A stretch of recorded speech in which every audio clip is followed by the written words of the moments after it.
des cycles de conférences inaugurés par M. Volkov la semaine dernière. Nous reprenons un rythme plus paisible, si je puis dire.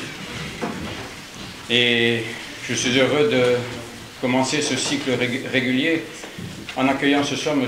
le professeur Robert Beignet, que je ne présenterai pas parce qu'il y aurait trop de choses à dire et cela le gênerait. Simplement, ce que je puis dire, je crois qu'il a été le professeur de nos professeurs. Il a été le professeur autrefois peut-être de M. Auger, je ne sais, en tout cas de M. Brancourt, de M. Guillotel. Et donc c'est un peu grâce à lui que nous devons la qualité de nos professeurs d'histoire à l'Institut. Donc à ce titre-là, il nous est cher. Et puis je peux ajouter qu'il m'est cher, moi, particulièrement à un autre titre. Tout simplement parce que monsieur le professeur Beignet a été un vieil ami, je crois, de notre père spirituel, un vieil ami du père de Chivray. Et donc c'est un petit peu des retrouvailles que nous faisons ce soir. Voilà, ceci dit, bien, je n'en dirai pas plus et je laisse la parole à monsieur le professeur Beignet. Je tiens d'abord à remercier monsieur le recteur Simoulin de m'avoir demandé de prendre la parole parmi vous. C'est un honneur que vous me faites, c'est une charge que vous me confiez. J'espère n'en être pas trop indigne, bien que courbé sous le poids des ans.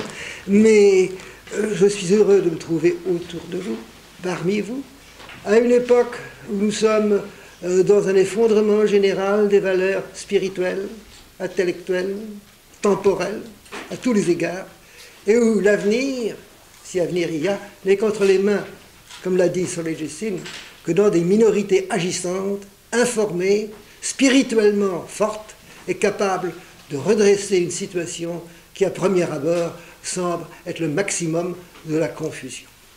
Eh bien, pour avoir une vue claire des problèmes, il n'est pas indifférent, quelquefois, de se pencher vers le passé.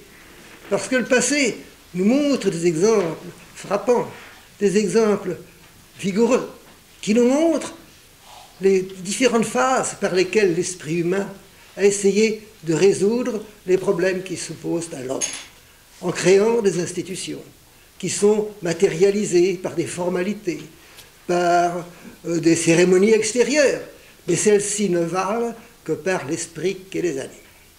Et c'est pourquoi j'ai pensé que ça vous intéresserait peut-être que je vous parle aujourd'hui du sacre des rois de France.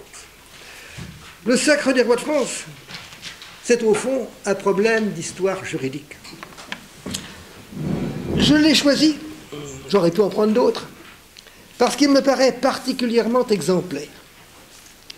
Il nous permet de réfléchir pendant quelques instants sur les conditions qui expliquent à la fois la durée et la fragilité des institutions humaines.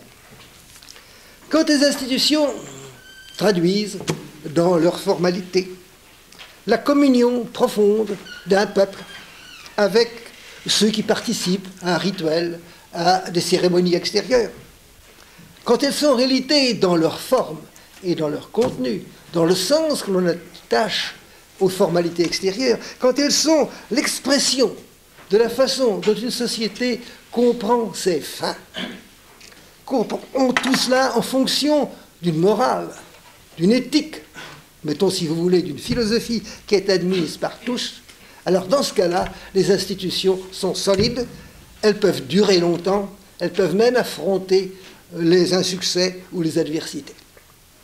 Mais si la cohésion d'une société s'affaiblit, si survivent des formes extérieures, des cérémonies, mais qui n'ont plus le sens jadis incontesté qu'on leur attribuait à l'origine, alors vient l'heure de ceux qu'on appelle les politiques, les juristes, ou même les politicologues, dans le verbiage à la mode aujourd'hui.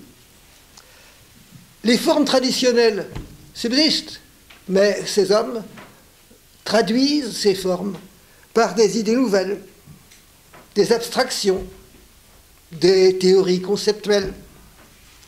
Et on s'aperçoit, quand on regarde l'histoire de tous les événements, que les systèmes politiques des juristes, des théoriciens, ont une vie moins longue et beaucoup moins assurée que celles qui sont l'expression des forces d'une civilisation. Et alors, si on voulait en prendre des exemples, on pourrait chercher un peu dans le monde moderne. Par exemple, on pourrait se tourner vers l'Orient. Et si vous regardez le Japon, même après la Deuxième Guerre mondiale, on s'aperçoit que le souverain incarne la stabilité du pays.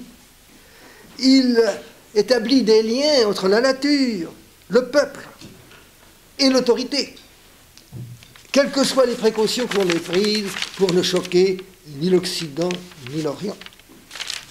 Si vous retrouvez dans l'empereur du Japon un souvenir des rois des anciens âges, dont la vertu semblait garantir l'ordre du monde et traduire une sorte d'équilibre cosmologique.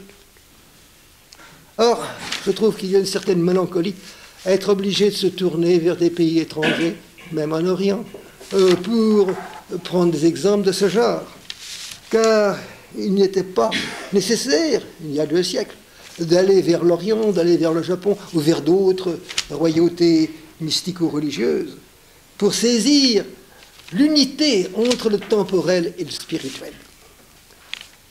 La France monarchique, depuis les premiers Capétiens jusqu'à 1789, avait confié à un prince catholique, croyant, simultanément exalté et humilié pendant la cérémonie du sacre, elle lui avait confié l'autorité et en même temps, elle faisait une place à Dieu dans l'organisation de la cité. Naturellement, cette conception est totalement étrangère aux manuels de droit administratif, de sciences politiques, et aux idées de politique et de sciences politiques elles sont à la mode depuis la fin du XVIIIe siècle, au XIXe et de nos jours.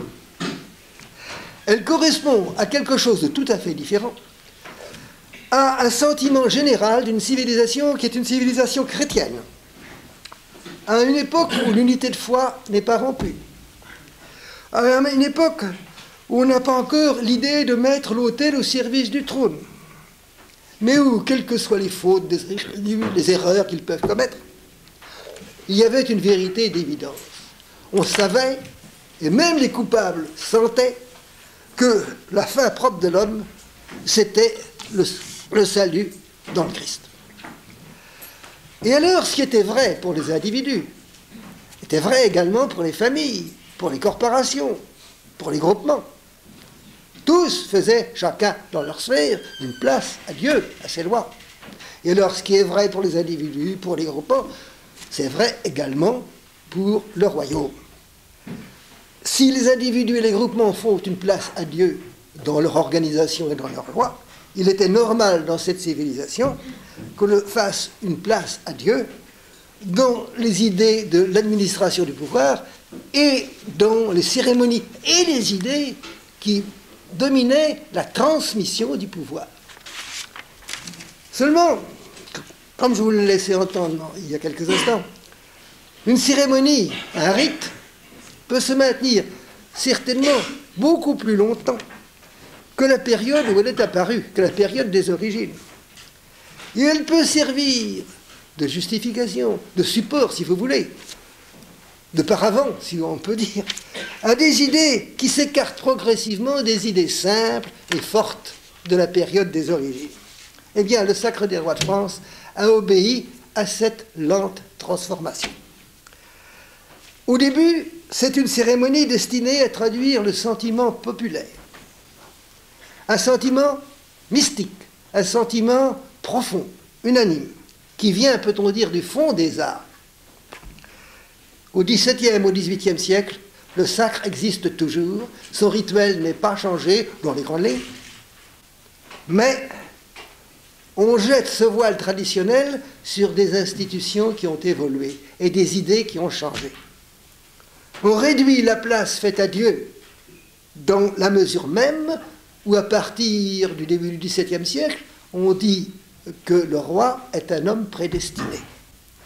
Et si on garde le décor traditionnel, on ne met plus dans les formalités qui s'accomplissent, on ne met plus la cité terrestre comme une préparation voulue et pensée à la cité de Dieu. Sous les récits traditionnels de la cérémonie du sacre, la logique juridique et la systématisation des sentiments primitifs traduisent peut-être une tentation inavouée de mettre l'autel au service du trône. Et ceci est très grave au XVIIIe siècle, car approche l'heure où l'État, jusqu'alors incarné par le prince, va devenir une conception d'une souveraineté abstraite, nationale, anonyme, déspiritualisée. Je crois même qu'il faudrait mieux dire déchristianisée. Alors, si le sacre nous met en présence d'une histoire aussi longue, aussi complexe, je crois que pour y voir clair, quand on dispose que d'un temps limité, il faut diviser notre analyse en deux grands volets. Il faut d'abord se demander qu'est-ce que la cérémonie du sacre et quel sens peut-on lui attribuer. Et après, nous nous demanderons quelles sont les théories qui, après coup, se sont élaborées pour traduire une transformation des idées qui se cachent sous le sacre. Et d'abord, qu'est-ce que la cérémonie du sacre et quel est son sens primitif? Eh bien, depuis les premiers Capétiens jusqu'à la guerre de Cent Ans, le sacre traduit l'association profonde de la population, de ses dirigeants, pour faire une place à Dieu dans la transmission de l'autorité de l'État, à chaque changement de règne. Cela résulte d'un côté de la cérémonie, qu'il montre très bien, et d'autre part du sens que le roi et ses contemporains attachent à cette cérémonie, qui traduit certains sentiments. Alors, essayons d'abord de nous rappeler ce qu'était cette cérémonie du sacre. Oh, je ne m'engagerai pas dans des discussions scientifiques qui seront compliquées et oiseuses sur les origines du sacre.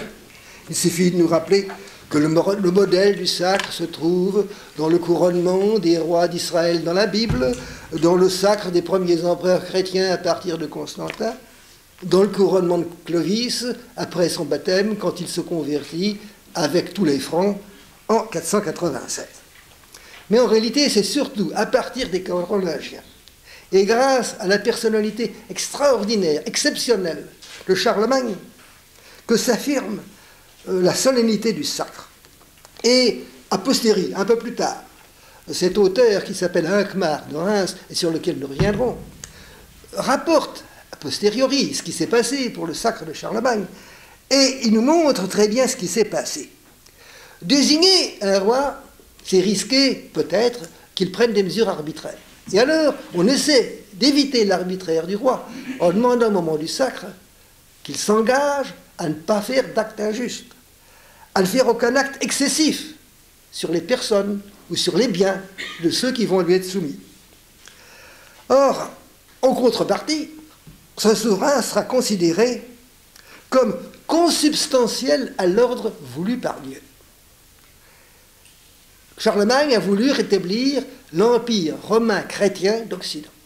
Malheureusement, à sa mort, vous le savez aussi bien que moi, ses fils n'ont pas respecté ses volontés, se sont partagés l'empire en différents royaumes qui se sont effrontés, qui sont combattus par les armes.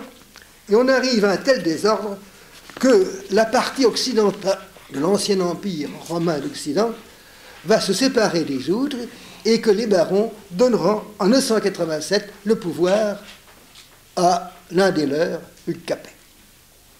Et celui-ci va demander à ses sujets la même fidélité que celle qu'il devait à l'empereur carolingien et au roi carolingien, ses successeurs. Il prétend qu'il représente une continuité dynastique. Est-elle vraie? Est-elle hypothétique? Est-elle fictive? On n'en sait rien, mais enfin, il prétend continuer les carolingiens. En réalité, Hugues Capet n'a qu'une situation modeste. Il est loin d'être le plus puissant des barons. Et c'est peut-être parce qu'il ne portait ombrage à personne qu'on l'a désigné. Or, au moment où il est si faible, on continue dans l'atmosphère de l'époque à entourer le titre royal de récits plus ou moins légendaires, dont vous avez l'écho dans Hincmar de Reims. Et au moment où la royauté capétienne, à ses débuts, dispose de peu de forces politiques et militaires, elle devient une espèce de mythe une espèce de récit dans lequel on entoure le roi d'une espèce de halo surnaturel, mystérieux, qui traduit la nostalgie de la société féodale dans une justice, dans un ordre, dans une force supérieure que la société féodale est bien incapable d'assurer. Or, les Capétiens vont avoir à la fois de la chance et de l'habileté. De la chance, parce que pendant 3 siècles, ils auront des fils. Et de l'habileté, parce que, pour éviter que se répètent les dissensions des successeurs de Charlemagne, ils associeront de leur vivant leur fils aîné à leur pouvoir, le formant, l'éduquant, lui donnant, en somme, la vue politique du royaume, et en même temps, ils le feront sacré avant de mourir. De sorte qu'à la mort du souverain, inutile de rassembler de nouveau les barons pour savoir qui sera roi, il est déjà associé à son père, et il a été sacré à l'avance. Il a tout ce qu'il faut, et comme formation intellectuelle, et comme bénédiction de l'Église, pour prendre le pouvoir dès que son père a rendu l'âme. C'est seulement à partir de Philippe Auguste que le roi capétien est devenu aussi puissant que les plus puissants des barons, et qu'il prend vraiment la tête de la féodalité. Eh bien, ce qu'il prouve qu'il prend la tête de la féodalité, c'est que, vous le savez peut-être, que Philippe Auguste a fait condamner par sa cour l'un des plus romans et des plus puissants de ses barons, Jean Santerre, roi d'Angleterre, mais vassal du roi de France pour ses possessions continentales. Il l'a fait condamner à la confiscation de ses biens continentaux pour le punir du meurtre de son neveu Arthur de Bretagne. Eh bien, ce que Philippe Auguste a fait, Hugues Capet n'aurait pas pu le faire. Ça prouve tout simplement que Philippe Auguste est à la tête maintenant de la féodalité, qu'il dispose d'une armée puissante, d'une cour qui peut rendre des arrêts même contre un grand vassal, et qu'il peut au besoin par la force confisquer les domaines d'un vassal criminel. Et vous savez que c'est ainsi qu'il a confisqué la Normandie. Les troupes de Philippe Auguste sont allées prendre toute la Normandie, elles ne se sont arrêtées que dans la baie du Mont-Saint-Michel, parce que comme il n'avait pas de flotte, il n'a pas pu prendre les îles que nous appelons anglo-normandes. Eh bien, dans cette histoire, le sacre joue un rôle essentiel. Il donne, dès le règne du Capet au roi, un prestige tout à fait extraordinaire, une sorte de caractère surnaturel. Et si vous ouvrez l'histoire de Saint-Louis par Joinville, vous verrez, pour le récit qui nous est fait, que le roi répète très souvent que le sacre lui impose des devoirs vis-à-vis de son peuple, qu'il doit le défendre, qu'il doit le mettre dans les meilleures conditions matérielles pour qu'il puisse faire son salut. Et le sacre lui donne en même temps la certitude de compter sur Dieu pour avoir les grâces nécessaires pour remplir sa charge, pour prendre les dispositions nécessaires et pour les imposer aux besoins. Si bien que le sacre souligne à cette époque, l'époque de Philippe Auguste comme à l'époque de Saint-Louis, que la monarchie est une fonction justifiée et expliquée par une conception religieuse et mystique de l'autorité. Et le cérémonial est là pour préciser ces éléments. Nous connaissons parfaitement les cérémonies, d'abord par celui qui nous a parlé le premier, Alcmar de Reims, et ensuite par les traités, les rituels, qui, au fil des siècles, vont nous redonner le rituel du sacre pour chacun des souverains. L'essentiel de ces rituels a été étudié par le doyen Jean de Vigry, qui en a fait une très bonne étude, mais je crois qu'il serait utile à l'heure actuelle pour des chercheurs et pour des historiens de reprendre tous ces rituels et de les étudier en détail, voir les variantes, pourquoi ces variantes sont apparues, ce qui a été fait pour l'Allemagne par des savants allemands, mais à part M. de Vigry, personne en France jusqu'ici n'a fait ce travail. Remarquez que les cérémonies, le rituel du sacre, ce n'est pas quelque chose d'invariable. Il y a des dispositions essentielles qu'on retrouve jusqu'en 89, puis il y a quelques adjonctions qui s'expliquent par des circonstances du moment, mais qui ne changent rien au fond. Je voudrais d'abord vous faire remarquer que le sacre est une très longue cérémonie. C'est une cérémonie qui demande 3 journées complètes. Et je ne compte pas là-dedans l'espèce de pèlerinage des prélats, des ecclésiastiques, des ordres monastiques, de tous les chevaliers, seigneurs, grands ou petits, et de tous les pères et grands dignitaires du royaume, qui se déplacent de l'endroit où ils se trouvent ordinaires pour venir dans la ville du sacre. Ça demande pour certains d'entre eux, à une époque où les communications sont difficiles et lentes, quelquefois des jours et des semaines. Mais enfin, toujours est-il que tout le monde doit être arrivé la veille du sacre. Et alors, on s'aperçoit que pendant ces 3 journées, le sacre est à la fois une fête spectaculaire et un mystère. Une fête parce qu'elle entraîne des réjouissances publiques. Les badauds sont dans la rue, ils voient arriver tous ces ecclésiastiques vertus d'ornement, ces seigneurs qui, même en costume de route, sont très bien harnachés, ont des chevaux magnifiques, des voitures pleines de meubles, d'objets, etc. Vous comprenez que la population se marre autour dans les rues et voit tout cela. C'est déjà une réjouissance pour les yeux. Mais il y a en plus des festins qui sont offerts et dans lesquels, naturellement, chacun se précipite d'aller. Il y a même des battleurs, des jongleurs, des réjouissances, des jeux. C'est une fête. C'est une réjouissance générale, mais c'est en même temps un mystère, c'est-à-dire un événement extraordinaire, merveilleux, allégorique, et dont les formes soulignent que ce qui est grand, et un sacre c'est quelque chose de grand, doit être en même temps beau.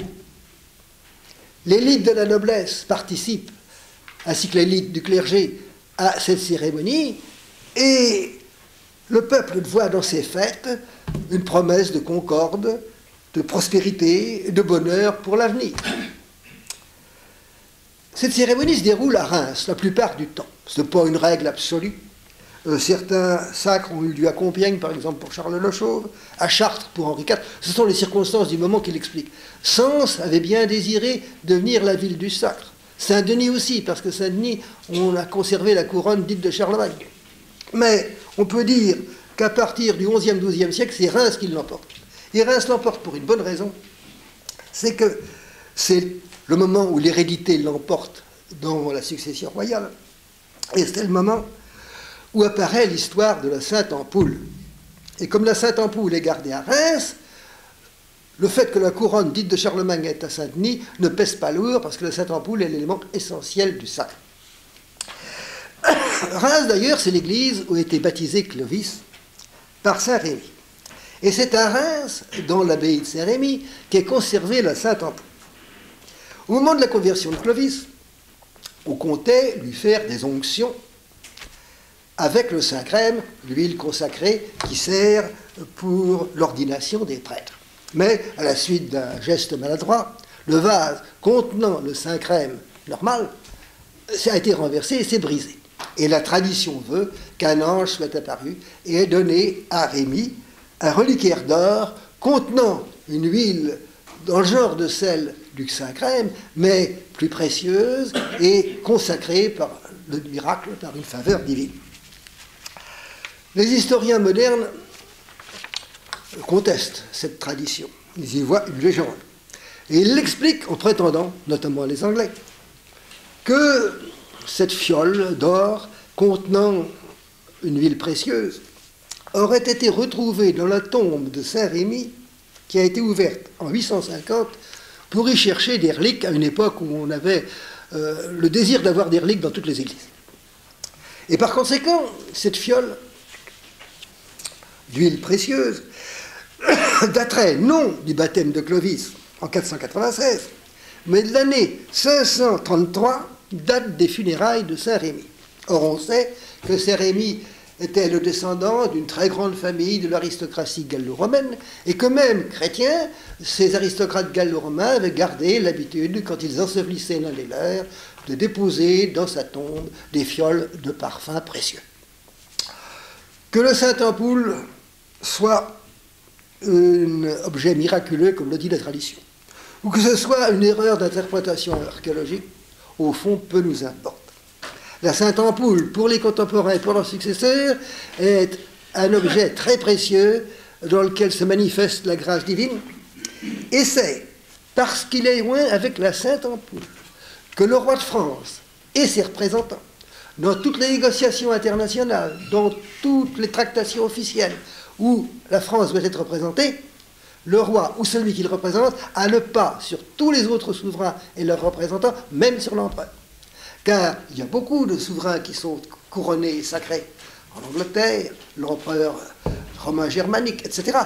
Mais ils ne reçurent l'onction que celle du Saint-Crème que l'on donne aux clair qu'on donne aux prêtres. Ils n'ont pas eu ces quelques gouttes d'huile miraculeuse qui est dans la Sainte Ampoule. Et c'est à cause de ce caractère exceptionnel de la Sainte Ampoule qu'en 1793, un athée notoire, particulièrement sectaire, fils d'un protestant, le conventionnel Raoul, a brisé la Sainte Ampoule sur le parvis de la cathédrale et l'a foulé aux pieds les débris avec le talon de ses bottes. Bon, je crois que nous pouvons laisser maintenant dans les oubliettes de l'indignité de l'histoire cet individu peu intéressant et voir comment la cérémonie va se dérouler. La cérémonie commence par la mise en place des participants. Le roi a passé la nuit dans l'archevêché. À 6 heures du matin, on commence de bonne heure à cette époque-là, tous ceux dont les places sont réservées doivent entrer dans la cathédrale dont les portes sont ouvertes. C'est-à-dire l'archevêque de Reims, naturellement, les chanoines, tous les cardinaux et prélats qui sont invités, les maréchaux de France, le connétable s'il y en a, les conseillers d'État, et alors les députés des différents corps, aussi bien de la noblesse que du clergé ou du tiers-État. Tous ces gens-là ont une demi-heure pour prendre place dans les endroits qui leur ont été réservés et qui leur ont été désignés. C'est le grand maître de cérémonie qui a organisé tout ça à l'avance. Puis, à 6h30, au bout d'une demi-heure, les pères laïcs ecclésiastiques se lèvent et se dirigent vers l'archevêché, vers le palais épiscopal. À 7h, tout le monde s'arrête dans la galerie et l'évêque de Laon et l'évêque de Beauvais, revêtus de leurs ornements, vont en procession avec les chanoines de l'église de Reims et le grand maître des cérémonies et se dirigent vers la chambre du roi. Là, ils frappent à 3 reprises. À la 3e reprise, la porte s'ouvre, il s'avance et il voit le roi étendu sur un lit de parade, en camisole de soie cramoisie, garnie d'or, et le tout recouvert d'une grande robe argentée, avec des ouvertures aux endroits où on lui fera les onctions. Il porte une toque de velours noir, elle est ornée de diamants et d'une aigrette blanche. L'un des 2 pères ecclésiastiques et leur savance présente l'eau bénite au roi, qui se signe, et il dit plusieurs oraisons. Voici la plus marquante, je vous la donne telle qu'elle est. Dieu tout-puissant et éternel, qui avait élevé à la royauté votre serviteur, ici le nom du roi, Louis, Charles, Henri, peu importe, accordez-lui de procurer le bien de ses sujets dans le cours de son règne et de ne jamais s'écarter des sentiers de la justice et de la vérité.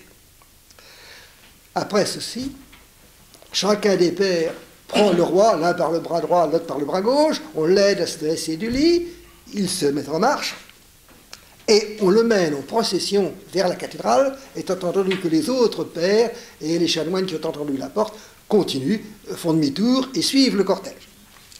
On entre dans la cathédrale, toute cette procession monte dans le chœur, on ferme les portes de la cathédrale.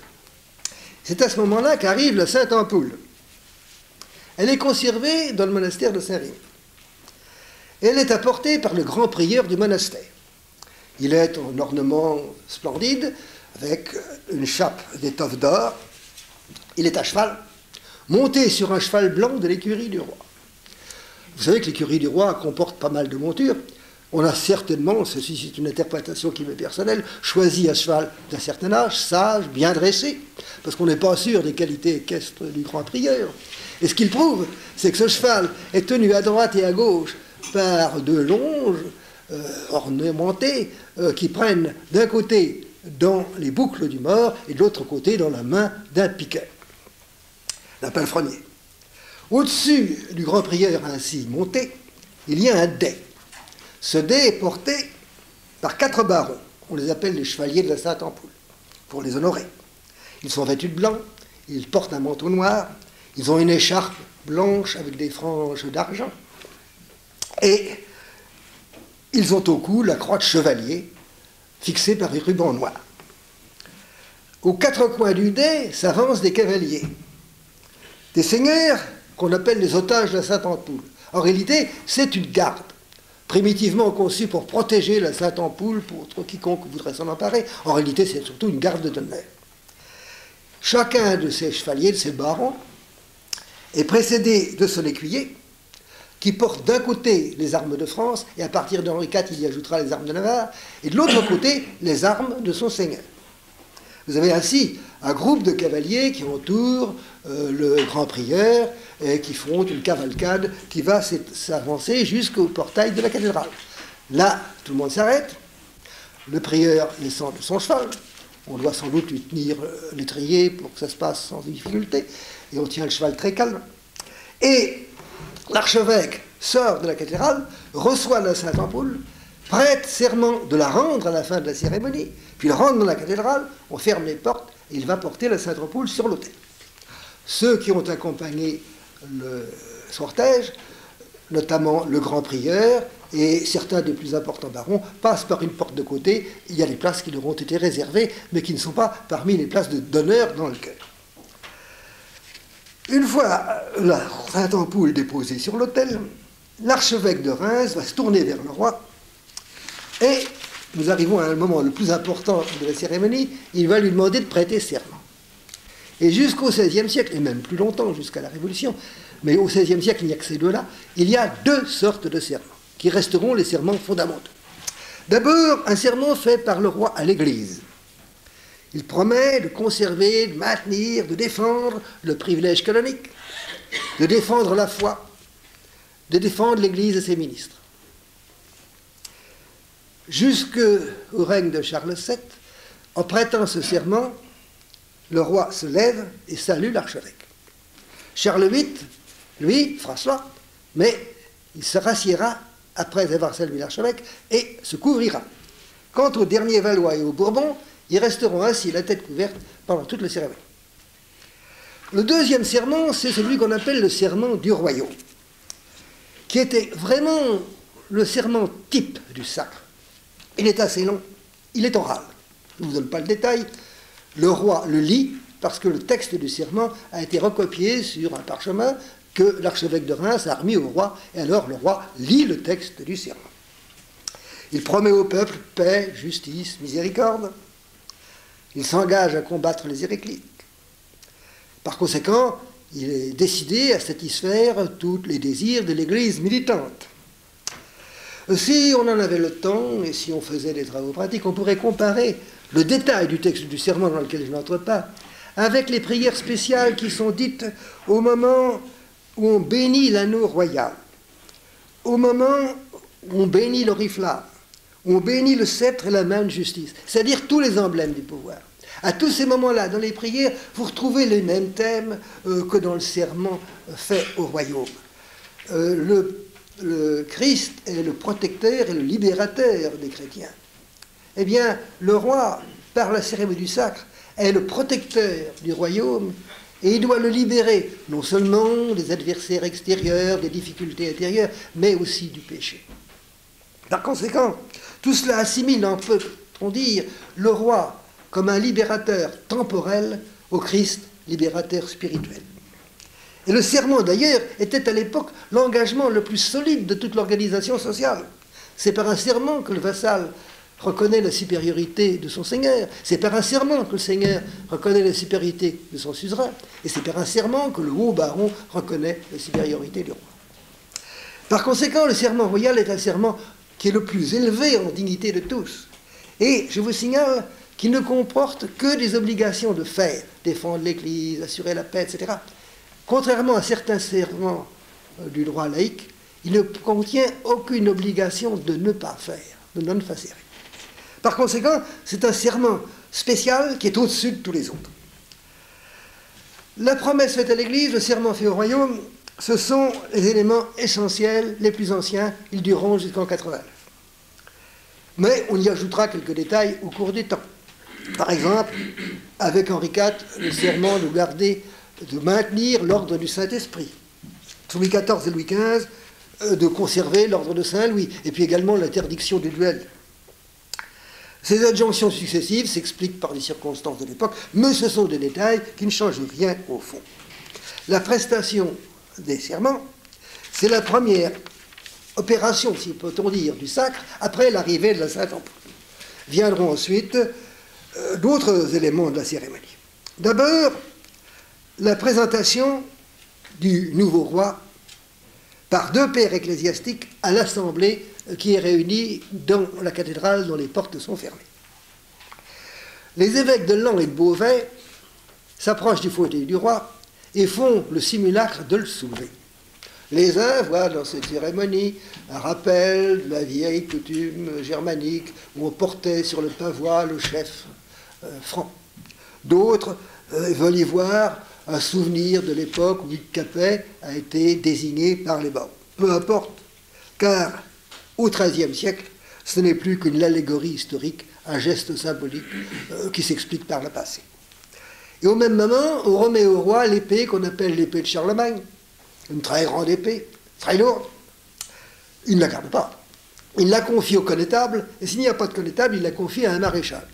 Et celui-ci a la charge fatigante de tenir l'épée levée, la pointe en haut, pendant toute la cérémonie du sacre, pendant le cortège qui suivra ultérieurement, et pendant tout le festin qui finira la journée. Il faut espérer, comme on vivait assez peu longtemps à cette époque, que c'est un homme vaillant et solide, car à la fin, ça devrait être assez fatigant vu le poids de l'épée. Une fois les prières qui accompagnent ces cérémonies achevées, on procède aux onctions. Alors, je vous signale qu'on va servir de la Sainte Ampoule.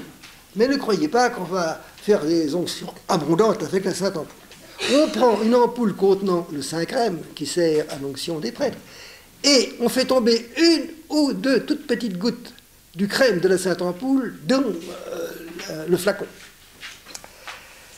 C'est avec cette huile bénite que seront faites les onctions. Mais avant de recevoir les onctions, le roi s'allonge, se prosterne devant l'autel sur un carreau de velours violet semé de fleurs de lis d'or, et l'archevêque de Reims, qui tient entre ses mains le vase dans lequel il y a eu le mélange de quelques gouttes du Saint-Crème et du crème ordinaire, se prosterne à sa droite, et ils vont rester dans cette position humiliée pendant un temps assez long, pensant tout le temps de certaines litanies qui seront chantées alternativement par 4 évêques et par le chœur. Quand les litanies sont achevées, l'archevêque se lève, j'espérais qu'il est assez souple, et il s'assied sur son fauteuil. Le roi se met à genoux devant lui, et c'est le moment où l'archevêque lui fait 7 onctions. Il les fait à travers les vêtements par les fentes qui ont été préparées. Il y a une onction sur la poitrine, une onction sur la tête, une onction entre les épaules, une onction sur l'épaule droite, une onction sur l'épaule gauche, une onction à la jointure du bras droit, à la jointure du bras gauche. Et alors, pendant qu'on fait ces onctions, l'archevêque récite toute une série de prières qu'il a revues à l'avance. Je vous en donne quelques-unes. Qu'il récrime les orgueilleux, qu'il soit une leçon pour les riches, qu'il soit charitable envers les pauvres, qu'il soit la purification des nations. Aussi, qu'il n'abandonne pas ses droits sur les royaumes des Saxons, des Mérovinges, des peuples du Nord et des Sables. C'est une allusion au maintien des prétentions du roi de France sur les possessions du roi d'Angleterre, qui remonte à la condamnation de Jean sans Terre et au très bref règne de Louis VIII d'Outre-mer. Le roi reste prosterné tant que continuent des litanies qui lui rappellent, dans la soumission et dans l'humilité de sa posture, qu'il n'est qu'un homme comme les autres avant que Dieu ne lui donne les grâces nécessaires. Après les 7 onctions, l'archevêque de Reims, aidé des évêques de Laon et de Beauvais, referme avec des lacets d'or les ouvertures des vêtements du roi par où les actions ont été faites. Le roi se lève, le grand chambellan s'avance, lui met le manteau royal, en velours violet brodé d'or, semé de fleurs de lys. Ces vêtements évoquent dans une certaine mesure les vêtements des prélats et montrent, en somme, que le clergé est uni à la puissance royale.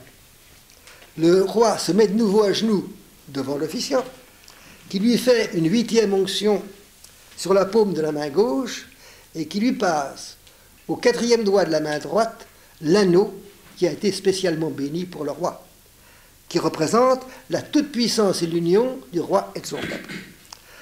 L'archevêque va à l'autel, prend le sceptre qui a été déposé à l'avance, le met dans la main droite du roi, prend la main de justice et la met dans la main droite du roi, on bénit l'oriflamme qui est donné à un maréchal, et il ne reste plus qu'à opérer le couronnement. On peut dire que le rôle du clergé est presque terminé à ce moment-là. La couronne royale, qu'on appelle la couronne de Charlemagne, qui est normalement conservée dans l'abbaye de Saint-Denis, a été amenée à l'avance. Le chancelier de France se tourne vers le chœur et appelle les pères du royaume, pères ecclésiastiques et pères laïcs. Ceux-ci se placent en demi-cercle autour du roi qui s'est levé, et l'archevêque de Reims prend la couronne et la pose sur la tête du roi. Et aussitôt, les différents pères laïcs et ecclésiastiques tendent le bras et soutiennent cette couronne qui est très lourde, de manière à montrer qu'ils sont là pour aider le roi dans sa charge. Et on prononce alors un certain nombre de prières allégoriques, par exemple, que le roi chasse devant lui, comme un vent impétueux, les nations ennemies jusqu'au bout de la terre. Et pour finir, dernier acte, c'est l'intronisation. L'archevêque de Reims prend le roi par le bras droit, suivi des pairs et des grands officiers. Il le mène à son trône, qui a été placé au milieu du jubé, en récitant les prières de l'intronisation, qui sont encore assez longues. Et quand c'est fini, il enlève sa mitre et il embrasse le roi en criant « Vivat Rex in aeterno ». Mais ce n'est pas tout. Chacun des pères laïcs et ecclésiastiques vient à son tour dans l'ordre fixé par le protocole pour embrasser le roi et crier lui aussi « Vivat Rex in aeterno ». Tous reprennent leur place. À ce moment-là, on ouvre les portes de l'église. Le Te Deum, qui tout à fait à l'origine était dit après les serments, a été reporté au moment où on ouvre les portes de l'église. Quand on ouvre les portes de l'église, naturellement, toute la foule qui attendait là depuis longtemps se précipite dans l'église en acclamant le roi. Et tous les assistants reprennent en chœur ces cris, ce qui fait un certain vacarme. Et on en profite pour lâcher toute une quantité d'oiseaux qui avaient été cachés dans un bas-côté derrière des tapisseries et à qui on rend la liberté et qui symbolisent en quelque sorte, parce qu'ils se précipitent vers les voûtes puis vers le grand portail ouvert pour prendre l'air, ils symbolisent les grâces que le roi demande à Dieu à donner à son peuple. Quand le calme s'est un peu rétabli, tout le monde assiste à la messe. Et puis, une fois la messe terminée, dans un ordre très minutieux fixé par le protocole, avec en tête l'archevêque de Reims et le roi, on se dirige en cortège vers l'abbaye, vers le palais épiscopal, l'archiépiscopat. Et en se rendant à ce palais, où le festin a été préparé, il y a naturellement une foule sur le passage du roi et du cortège. Et en général, depuis le XIe siècle, il y a un certain nombre de scrofuleux qui sont là au premier rang, parce que depuis le XIe siècle, la tradition prétend que le roi a, le jour du sacre, le pouvoir de guérir les écrouelles. Alors le roi s'arrête devant chaque scrofuleux, avec les deux doigts de la main droite, il touche le corps du scrofuleux, et depuis Saint-Louis, il fait le signe de la croix, et il prononce la formule bien connue, le roi te touche, Dieu te guérisse, pour montrer que c'est Dieu qui intervient si le malade est guéri, et ce n'est pas la dignité royale. Par conséquent, ce cérémonial du sacre est fixé très tôt. Il va être respecté jusqu'au XVIIIe siècle. Si nous avions le temps, on pourrait y relever des éléments de tradition germanique, de tradition française de toutes les époques, et de tradition chrétienne. Si vous voulez, c'est une mosaïque formée d'éléments divers. Elle traduit essentiellement l'idée que le roi et son peuple se font de sa fonction. Et alors, nous allons nous demander, une fois que nous connaissons les cérémonies, quel est le sens du sacre? Eh bien, c'est très simple. On s'aperçoit tout de suite qu'il y a un double sens. Il y a un élément politique et il y a un élément religieux. L'élément politique, c'est le plus visible. Il est souligné par le serment dont je vous ai parlé. Il consiste dans un engagement solennel du roi à faire régner la justice, depuis l'intégrité du territoire jusqu'à toutes les violations de la justice qui pourraient se produire à l'intérieur du royaume. Il doit également réprimer les fraudes, les violences, protéger l'Église, ses biens et son personnel. Par conséquent, ce serment est intéressant parce qu'il nous montre que la puissance royale est une autorité temporelle, matérielle, humaine. Mais elle ne demeure pas moins également une puissance qui a un caractère moral, aussi moral que matériel. Elle tient à une lignée plus qu'à un homme. Et elle s'explique parce qu'il vient d'un concours de circonstances extraordinaires. D'abord, le choix initial de Hugues Capet, qui s'y trouvait un choix très heureux. La consécration reçue des mains de l'Église. Et le souvenir éclatant des vertus de Saint-Louis qui couronnent le tout.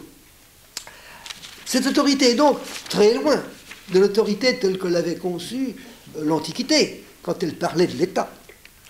Elle est aussi éloignée des idées du XVIIe et du XVIIIe siècle, qui seront très différentes. et encore plus éloigné des idées de la nature de l'État et de l'autorité de l'État du XIXe et du XXe siècle. En réalité, le roi remplit une fonction. Il est responsable du bien commun du royaume, comme le père de famille est responsable de la famille et des biens familiaux, le défenseur et le soutien de sa maison. Le serment de Hugues Capet le jour du sacre et le serment de ses successeurs soulignent qu'il reconnaît avec humilité, devoir, son pouvoir, sa couronne à la faveur divine, et ceci nous amène au deuxième élément, l'élément religieux. Cet élément religieux, vous le trouvez dans toute la cérémonie. L'Église est hostile à l'idée d'un roi prêtre, et elle souligne très fortement que le sacre n'est pas un sacrement. Il s'inspire de la cérémonie par laquelle on consacre les évêques, mais il ne donne pas au roi le pouvoir d'ordre qui est spécialement réservé aux prêtres et aux évêques. À la fin de la cérémonie, nous l'avons vu, le roi est exalté, mais pendant la cérémonie, il a eu une posture humble, d'adorant, de suppliant. Il est dans la posture d'un fidèle comme les autres, qui supplie Dieu de lui donner les grâces dont il a besoin pour remplir une charge écrasante. Et alors on peut saisir à quel point la cérémonie du sacre met en valeur les notions religieuses dans la fonction royale. Le roi n'est responsable que devant Dieu, qu'il jugera après sa mort. Mais lorsqu'il accède au pouvoir, le jour du sacre, tous les moments de la cérémonie lui rappellent qu'il est un homme et que sans Dieu, il n'est rien. Et alors, je crois qu'il n'est pas exagéré de dire que le but essentiel du sacre, c'est de faire à Dieu une place dans l'organisation de la société. Dans la France monarchique, on ne distingue pas la séparation du spirituel et du temporel. Elle n'apparaît que dans la politique étrangère. Quand il s'agit de justifier l'autorité, de faire passer le pouvoir du roi mort entre les mains de son successeur, qui est un laïc, détenteur de pouvoir temporel, celui-ci s'incline devant Dieu, qui, dans la conception catholique que vous trouverez chez les scolastiques, peut seul lui permettre de remplir sa fonction dans l'intérêt du peuple. Et alors on comprend l'importance de la cérémonie du sacre. Cette importance est telle que les sujets n'ont conscience de l'autorité du roi que lorsque le roi a été sacré. C'est pourquoi Jeanne d'Arc amènera le dauphin à Reims pour le faire sacrer. C'est pourquoi Henri IV se résignera à abjurer le protestantisme pour être sacré. La fonction temporelle du roi relève de Dieu. La chose publique a été confiée au roi pour qu'il la dirige selon la loi divine. Et on peut dire qu'à l'origine, c'est le sacre qui fait le roi. Eh bien, toutes ces idées-là forment une coutume, c'est-à-dire qu'elles sont le fruit de l'expérience et de la pratique. Elles résultent des précédents, des sentiments, d'un ensemble d'éléments qui se sont agglomérés au cours du temps. C'est-à-dire que c'est un complexe coutumier assez souple pour pouvoir faire au cours des années place à des tendances diverses qui s'écarteront peut-être des sentiments primitifs. Et ceci nous amène, et c'est le deuxième volet de nos observations, à voir quelles sont les constructions politiques qui vont être étayées par cette cérémonie du sacre. Alors, quand on aperçoit les textes, quand on lit les témoignages des contemporains, on constate que le sacre sert de support à un thème dynastique qui est sentimental et qui se rattache aux idées du Moyen-Âge, et d'autre part à un courant doctrinaire qui est beaucoup plus tardif et qui n'apparaît qu'au XVIIe, XVIIIe siècle. D'abord, un thème dynastique qui se rattache aux idées médiévales. Il est très apparent, c'est un thème populaire, mystique, sentimental en même temps, qui est encore très près des tendances médiévales. Il dérive de l'idée du Moyen-Âge que la royauté a été illustrée et sanctifiée par Saint Luc. Et jusqu'au XVIe siècle, aux yeux du peuple, ce qui justifie le droit du roi de régner, ce n'est pas sa valeur personnelle. C'est la vertu de sa naissance. Dans une famille mise à part et qui reçoit pour cela de Dieu des grâces spéciales. Remarquez que déjà, cette notion s'écarte un petit peu des idées chrétiennes, parce que l'Église ne reconnaît au roi qu'un pouvoir temporel. Mais nous sommes en présence d'une petite déviation qui s'explique car il y a eu un affaiblissement du sentiment religieux lors du conflit de Philippe le Bel avec le pape. Et d'autre part, la guerre de 100 ans a accentué ce recul. Si bien qu'aurait été réapparu, pendant la guerre de 100 ans, au milieu de désastres innombrables, la vieille idée magique associée à une race, à une famille. Cette idée facilitera la mission de Jeanne d'Arc, qui a une toute autre mystique. Mais c'est à l'époque de Charles V que cette idée d'une famille, d'une race privilégiée, a vu le jour. Charles V, nous sommes au milieu de la guerre de 100 ans, est dans une situation très difficile. Il est obligé de redresser un pays qui a été vaincu, qui est menacé. La guerre n'est pas finie, elle reprend sans cesse.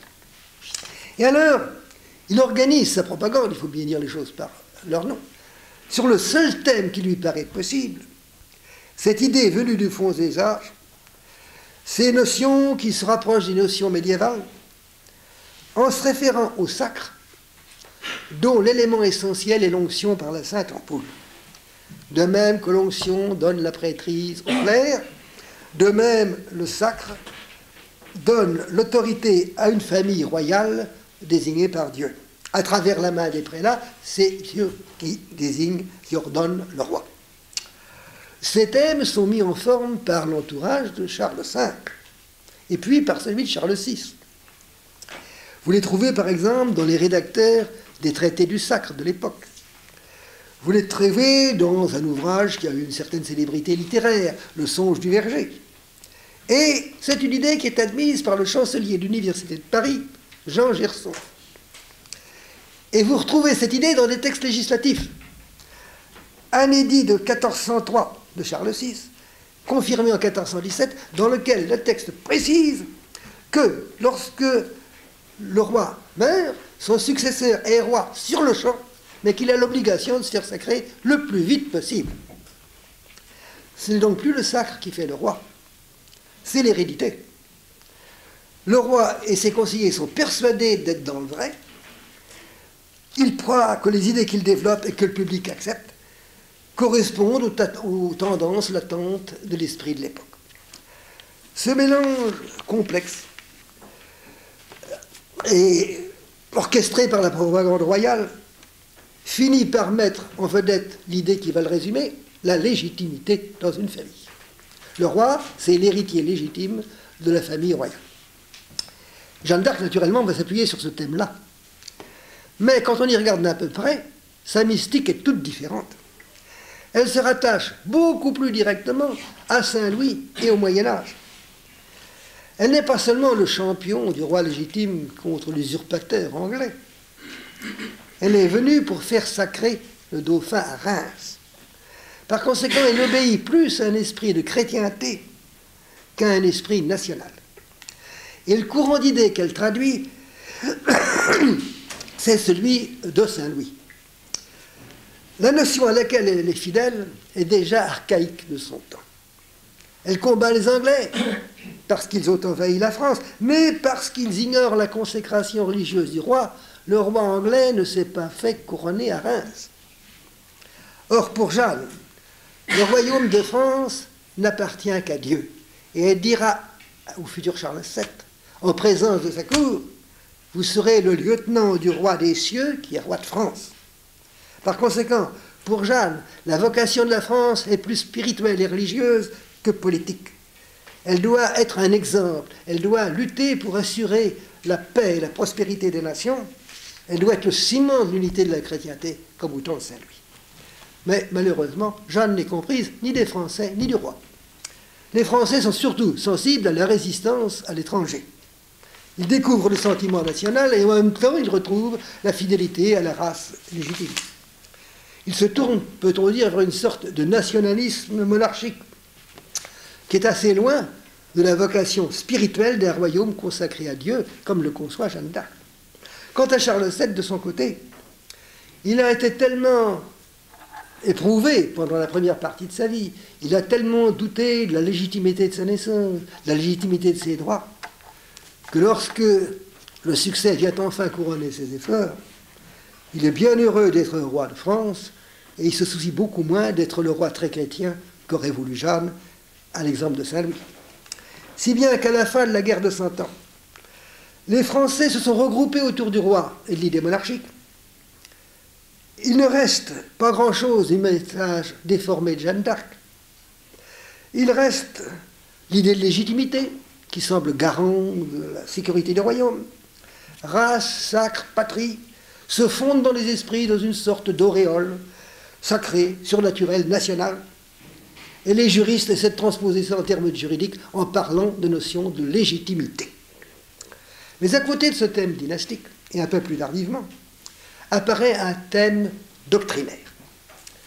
Il met en forme juridique ce que la tradition, les événements, les faits, l'histoire, ce que le sentiment populaire et ce que la politique royale avait élaboré.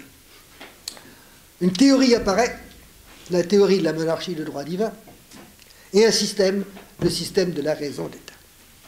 D'abord, la théorie de la monarchie de droit divin. À la fin de la guerre de 100 ans, le principe monarchique n'est plus contesté par personne. Et pendant les guerres de religion, tout sera contesté, sauf le pouvoir du roi, le droit du roi à gouverner. Seulement, peu à peu, dans les difficultés de l'époque, apparaît l'idée qu'il serait peut-être bon de mettre en une forme juridique, rationnelle, tout l'ensemble des notions traditionnelles que l'on accepte. Au Moyen-Âge, les théoriciens étaient imprégnés de doctrines scolastiques. Ils disaient le pouvoir vient de Dieu, même le pouvoir royal, le pouvoir légitime, et le peuple dans l'intérêt duquel ce pouvoir est établi peut seulement déterminer les modalités. En France, une fois pour toutes, il a délégué le pouvoir à une famille qui jouit de sa confiance. Le pouvoir vient de Dieu par l'intermédiaire du peuple. En somme, si vous voulez, le pouvoir vient d'en haut, il vient de Dieu. Au XVIe siècle, il y a des écrivains protestants. Et puis il y a des ligueurs qui commencent à se pencher sur le problème de l'autorité du monarque. Ils prétendent que s'il commet des abus, et chacun estime que celui qui n'a pas d'idée commet des abus, on pourrait retirer le pouvoir au roi. Et les plus excités vont jusqu'à dire que si le roi est un tyran, on peut l'assassiner. Le meurtre d'Henri III, l'assassinat d'Henri IV, montrent jusqu'où peuvent aller ces sectaires intransigeants. Et la réaction que ces meurtres vont entraîner va toucher non seulement de discrédit les ligueurs et les monarchomaques protestants, mais même la théorie des scolastiques. On commence à dire que le roi ne tient ses pouvoirs que directement de Dieu, sans l'intermédiaire du peuple. C'est ce qu'on appelle la théorie du droit divin des rois. Et elle déchaîne tout de suite un enthousiasme. Enthousiasme des gallicans d'abord. Parce que les gallicans, ils voient un moyen excellent de se passer de la supériorité du pape, même en matière morale. Enthousiasme également pour le tiers-État. Le tiers-État désire l'ordre, la régularité, la paix. Aux États généraux de 1614, le tiers-État demande au roi de proclamer comme loi fondamentale qu'il tient son pouvoir uniquement de Dieu. Le clergé proteste, parce que c'est contraire à la théorie normale du clergé. Mais le roi ne dit rien. Il ne dit ni oui ni non. Les États généraux se dispersent. Et peu à peu, dans l'opinion, ces idées progressent. Même dans le clergé, même dans la Sorbonne, jusqu'au jour où cette idée du droit divin va être magnifiquement développée par Bossuet. Pourquoi a-t-elle ce succès? Parce qu'au XVIIe siècle, les foules voient leur salut dans la concentration des pouvoirs aux mains d'un seul homme, qui incarne le royaume, l'ordre, l'unité, la solidarité. Les gens cultivés ont reçu l'héritage de l'Antiquité. Et ils connaissent, au XVIIe siècle, les notions antiques, le souvenir du héros, de l'être exceptionnel, du législateur, du conquérant, protecteur des lettres et des arts, providence à image de Dieu sur terre. Il doit faire régner la justice, protéger les professions et même les faibles. Aucun roi n'a fait officiellement sienne cette théorie. Mais il n'est pas difficile de comprendre que des rois comme Henri IV, comme Louis XIII, comme Louis XIV, sans l'afficher officiellement, en étaient profondément imprégnés. Ils ont voulu, ils ont souhaité être à la fois le héros, le souverain, la providence, et au fond, ces idées les ont soutenues. Et en les divulguant, en les acceptant, sans le dire officiellement, elles les ont profondément pénétrées. Et alors, cette théorie du droit divin n'est pas spéciale à la France. Elle va s'étendre aux différents États d'Europe et aux différentes monarchies. Et elle va être complétée par un système, le système de la raison d'État.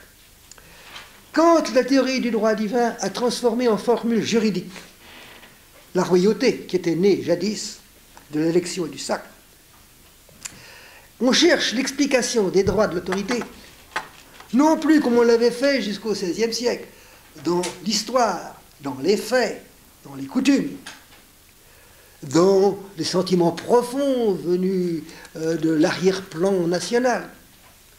On arrive au contraire à substituer à ces idées anciennes la logique. On arrive à une idée d'État, dans le genre de l'État antique, puissance abstraite, dont dépendent toutes les autres formes de l'autorité. On a retrouvé la notion de l'État antique à la Renaissance, et l'Antiquité connaissait une cité qui assortissait tout à l'État. Eh bien, ce sont ces différentes tendances qui vont donner naissance au système de la raison d'État. La raison d'État, c'est l'intérêt national conçu par l'homme politique, qui doit mettre en œuvre tous les procédés nécessaires pour servir l'unité abstraite de l'État. Et juste, elle est sensible à tout ce qui garantit l'ordre, la sécurité, qui sont des garants du développement du commerce et des fortunes. Et les hommes cultivés, ils vont un souvenir de l'Antiquité. Et dès 1594, des auteurs qui sont lus par le public cultivé, les auteurs de la satire Ménippée, rédigent en quelque sorte, on peut dire, le programme de l'absolutisme. Le loyalisme envers une famille, le souhait d'une autorité garante de la paix, une fois les guerres de religion et la fronde terminées,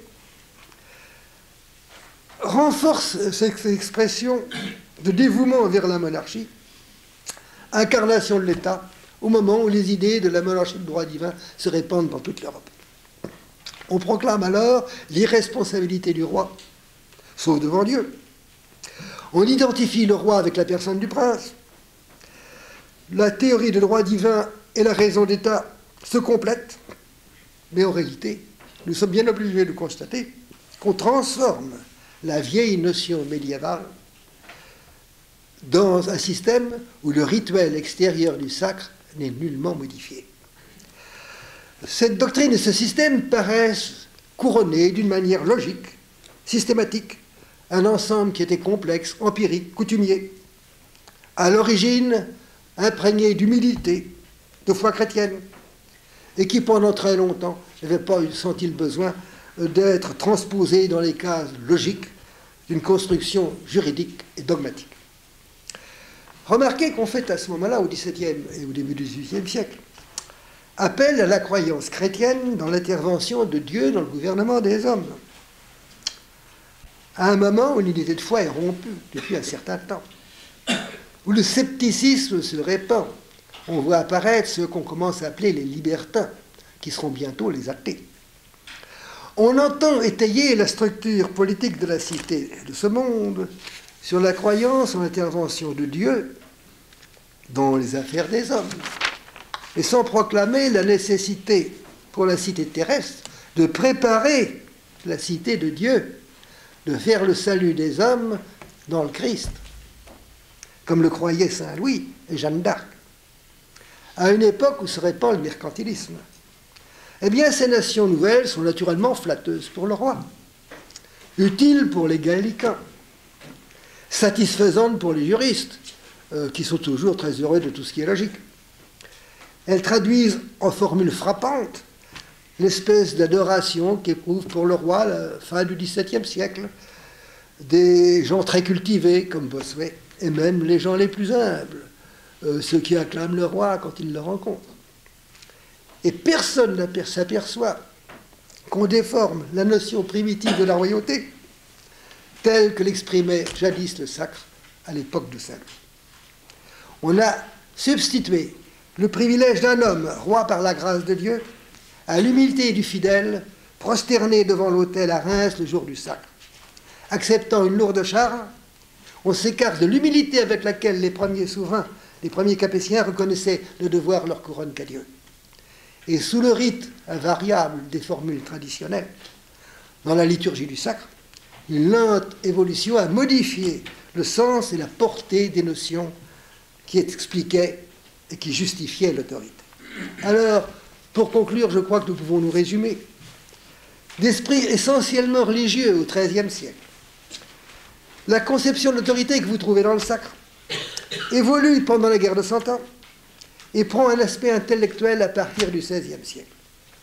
La théorie des droits divins lui permettra au XVIIe et au XVIIIe siècle de réaliser un accord apparent entre les éléments traditionnels, coutumiers, sentimentaux, mystiques, religieux du Moyen-Âge et les éléments nouveaux venus de la Renaissance. La notion du surhomme choisi par Dieu, capable d'assurer la prospérité et la gloire du royaume par la grâce divine. Si bien que les hommes, à la fin du XVIIe siècle, sont très contents.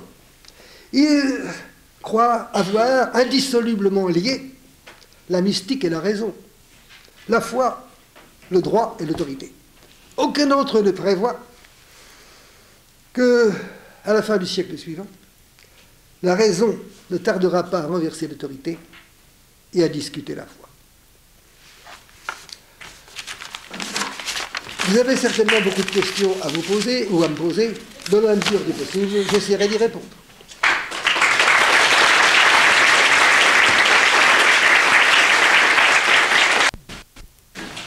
Alors, quelles sont les questions que vous voulez me poser? Quelqu'un a-t-il une question à me poser? Ah, je suis à votre disposition. Alors, monsieur. Vous avez parlé, pour les textes de la cérémonie du sacre, de longues coutumes. Oui? Et en même temps, vous avez dit que c'était le résultat de longues coutumes. C'est une coutume et elle-même le résultat de coutumes antérieures. Ce qu'il prouve, c'est que les traités du sacre, nous les avons. On les appelle les ordres. Mais ces traités, il y en a presque à chaque règne. Ils se recopient les uns les autres, naturellement. Mais au cours des événements, on y ajoute, par exemple, garder l'ordre de Saint-Louis, garder l'ordre du Saint-Esprit. Il y a une coutume, mais elle est mouvante. Une coutume, ce n'est pas quelque chose de figé une fois pour toutes. Il s'y ajoute, d'époque en époque, sous les influences diverses, des éléments nouveaux qui paraissent nécessaires. C'est une coutume évolutive, si vous voulez. Ma question était un peu différente, si vous me permettez. Vous avez dit qu'il y avait une richesse dès le départ. Oui. Qui venait d'une coutume antérieure, non? Oui, la coutume qui apparaît, si vous voulez, avec une capelle, en réalité. Parce qu'avant, vous avez des tentatives. Mais ces tentatives, qui sont celles de Clovis, qui sont celles des Carolingiens, sont des tentatives qui échouent plus ou moins vite, par faute des hommes, par la faute des passions humaines, des ambitions des uns et des autres. Tandis qu'à partir du Capet, grâce aux précautions prises par les premiers Capétiens, il y a une coutume qui s'établit. Vous savez, la coutume, c'est la répétition d'un certain nombre de faits que l'on admet. Et cette coutume se rétablit et s'enrichit. Elle s'enrichit, par exemple, particulièrement à l'époque de Saint-Louis, parce qu'alors la sainteté de Saint-Louis va rejaillir sur tout ce qu'ont déjà accumulé ses prédécesseurs et lui donner un halo sentimental, mystique et religieux supérieur. On peut dire que la monarchie, jusqu'en 89, vivra sur le souvenir de Saint-Louis. La coutume, il ne faut pas l'oublier, c'est quelque chose de mouvant, quelque chose qui se transforme. Ce n'est pas comme nos lois, où il faut une loi pour modifier ou en abolir une autre. Dans les coutumes, vous n'aurez pas telle disposition, puis entre parenthèses, article temps modifié à telle date, n'est-ce pas? La coutume, c'est quelque chose de vivant. C'est comme un corps qui grandit, qui se développe, qui peut aussi progressivement s'affaiblir et dégénérer. Avec l'éclipse du sacré, oui. Est-ce qu'il serait possible que la roi revienne dans les Arras? Ah, écoutez, vous me posez une question très difficile. Vous voulez me faire tourner les tables et faire le devin. Et je n'ai pas de qualité de devin, je le reconnais bien humblement. Ce que je peux vous dire, c'est mon opinion personnelle. Si vous voulez mon opinion, là voici. Nous sommes dans une situation épouvantable. La décadence de toutes les valeurs fondamentales, spirituelles, temporelles, matérielles, sur le plan économique, sur le plan politique, sur le plan des idées, sur le plan des mœurs, tout dégringole par terre. Nous sommes à une époque où nous n'avons plus, il faut bien le dire, ni armée, ni magistrature, je regrette de le constater, ni enseignants, ni religion, parce que l'Église elle-même est contaminée. Alors, bien que nous ne soyons pas dans la situation politique de la guerre de Cent Ans, je crois que nous sommes psychologiquement, intellectuellement, moralement, dans une situation aussi épouvantable qu'à ce moment-là. Alors, qu'est-il arrivé? Je prends un exemple. La grâce de Dieu s'est manifestée par l'intervention de Jeanne d'Arc, à laquelle personne ne s'attendait. Alors, nous nous en tirerons peut-être, je ne dis pas en faisant sacrer la roi à Reims, mais nous en tirerons peut-être par la grâce de Dieu, par une opération miraculeuse. Mais attention, un miracle n'est pas dû. Dieu vous l'accorde si vous le méritez, si vous l'avez demandé et si vous en êtes digne. Alors, tirez de là les conséquences que vous voudrez. Je crois que ce n'est pas une réponse de sophiste, c'est une réponse d'historien et de croyant. Monsieur, vous avez parlé d'oriflamme. Ah oui? De quel oriflamme s'agit-il? L'oriflamme personnel du roi écoutez, ou celui de... Alors, c'est l'oriflamme personnel du roi. Il n'y a pas, vous savez, jusqu'à la Révolution, de drapeau national à proprement parler. Chaque province a ses couleurs, chaque régiment a ses couleurs. Et elles sont disposées de façon très variable, au triangle, en cercle, au rectangle apposé. L'oriflamme du roi, c'est la bannière personnelle du roi. Et la couleur en a changé. L'oriflamme à Bouvines était rouge. Et plus tard, elle est devenue blanche avec les fleurs de lis, à partir de l'époque de Jeanne d'Arc, qui a magnifié les fleurs de lis. Mais c'est l'oriflamme personnel du roi. Chaque grand seigneur a sa bannière, ce que l'on appelle sa bannière. Le duc de Normandie a sa bannière, qui est rouge, avec 2 lions passants. Le roi d'Angleterre a 3 lions, exactement, ils sont les léopards, 3 léopards passants. Et les grands seigneurs ont tous, le duc de Bretagne a des hermines. Mais il n'y a pas de drapeau national avant la Révolution, en réalité. Et Louis XVI n'a pas eu de scrupule à saluer les 3 couleurs, parce que ces 3 couleurs, c'était le bleu, le rouge, qui était déjà la ville de Paris, et puis une couleur qui était portée par beaucoup de régiments, et le blanc qui était la couleur de la garde du roi. Voyez-vous, c'est sous la Révolution qu'on s'est attaché à un drapeau. Et encore même sous la Révolution, la disposition des bandes de couleurs a varié selon les époques. Et même sous l'Empire, il y a eu quelques variantes. Vous voyez, mais sous l'Ancien Régime, la flotte de guerre, par exemple, a des pavillons. Les bateaux de haut-bord ont le drapeau blanc tarcé de fleurs de lis. Mais il y a un pavillon spécial pour les galères, qui est à fond rouge. Vous voyez, par conséquent, il n'y a pas une unanimité. L'Ancien Régime est formé d'une mosaïque d'éléments que l'histoire a rassemblés. Et nous nous sommes habitués à la centralisation, l'uniformisation, tout est coulé dans un moule donné, centralisé. Sous l'Ancien Régime, on a beaucoup plus de particularismes locaux. L'Ancien Régime ne détruit rien, il garde, mais quand c'est nécessaire, il met quelque chose de nouveau à côté de ce qui existait. Eh bien, pour les pavillons, c'est la même chose. Le roi a eu une oriflamme qui a été rouge à Bouvines, qui progressivement, au cours de la guerre de 100 ans, est devenue blanche avec des fleurs de lis, mais c'est son pavillon personnel, si vous voulez. Vous avez montré le rôle important des évêques de Beauvais et de Lens. Oui, oui. Et quel sens cela a-t-il? Pourquoi pas d'autres évêques? Parce que ce sont les évêques qui, dès la période la plus ancienne, ont été associés au sacre du roi. Alors, il y a, si vous voulez, une espèce de précédent historique. Ils ont été mis en valeur depuis très longtemps. Alors, on leur garde ce rôle honorifique. C'est attaché, si vous voulez, à leur siège, plus qu'à leur personne. Comme Reims a pris la prééminence au cours des temps, avec quelques exceptions, Reims a pris la prééminence, il a bien fallu que les autres s'inclinent, mais Beauvais et Lens étaient des sièges très anciens, qui auraient pu, s'il n'y avait pas eu le souvenir de Saint-Rémy et du sacre à Reims, qui auraient pu avoir des prétentions. Alors, on leur laisse un rôle important dans la cérémonie pour montrer qu'on n'a pas négligé leur antiquité, le caractère vénérable et respectable de leur charge. Ils jouent un rôle de grande importance, mais le véritable consécrateur, c'est l'archevêque de Reims. Y a-t-il encore des questions? Monsieur Auger, non? Il y a des intervenants. Je suis à votre disposition. Ah bon? Oui, monsieur le professeur, vous avez dit que la Sainte-Ampoule avait été foulée aux pieds au 93. Oui. Dans ces conditions, comment Charles X... Ah, là vous évoquez un problème très délicat. Roule, c'est un sale individu.